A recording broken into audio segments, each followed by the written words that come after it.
प्राचीन समय की बात है। एक छोटे से गांव में रमेश नामक गरीब किसान रहता था। वह बहुत भक्तिमान था और भगवान श्री कृष्ण की पूजा में सदा लीन रहता था। उसका दृढ़ विश्वास था कि यदि मनुष्य सच्चे मन से भगवान की भक्ति करे तो भगवान उसकी सहायता अवश्य करेंगे। रमेश के पास खेती के लिए एक छोटा सा खेत था, जिससे उसका और उसके परिवार का गुजारा मुश्किल से चलता था। एक वर्ष गांव में भीषण अकाल पड़ा। बारिश न होने के कारण खेत सूख गए और लोगों को खाने के लिए अनाज तक न मिला। गांव के कई लोग अपने घर बार छोड़कर दूसरे स्थानों पर जाने लगे, लेकिन रमेश ने कहा, मैं अपने भगवान को छोड़कर कहीं नहीं जाऊंगा। वे अवश्य मेरी सहायता करेंगे। रमेश हर दिन मंदिर जाकर श्री कृष्ण की भक्ति करता और प्रार्थना करता, हे प्रभु, मैं आपकी शरण में हूँ, मुझ पर कृपा करें। गांव के लोग उसका उपहास उड़ाते और कहते, भक्ति से पेट नहीं भरता, मेहनत कर, नहीं तो भूखा मर जाएगा।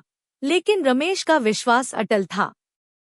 एक रात जब रमेश बहुत थका हुआ था, वह मंदिर में सो गया।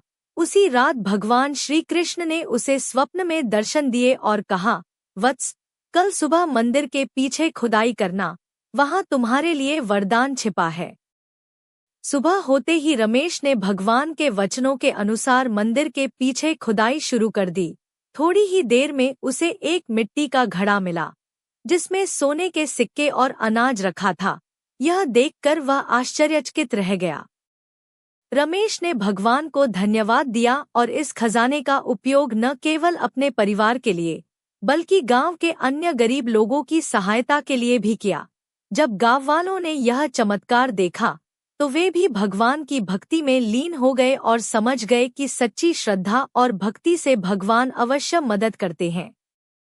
इस घटना के बाद रमेश और गांव के सभी लोग भक्ति और परोपकार के मार्ग पर चलने लगे। उनका जीवन खुशहाल हो गया और भगवान श्री कृष्ण की कृपा सदा उन पर बनी रही। इस कहानी से हमें यह शिक्षा मिलती है कि सच्ची भक्ति और श्रद्धा से भगवान अवश्य प्रसन्न होते हैं और अपने भक्तों की सहायता करते हैं।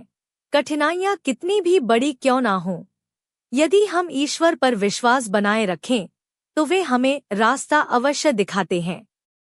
आशा करती हूँ आपको कहानी पसंद आई होगी। कहानी पसंद आई हो तो वीडियो को लाइक करें, शेयर करें और चैनल को सब्सक्राइब करें।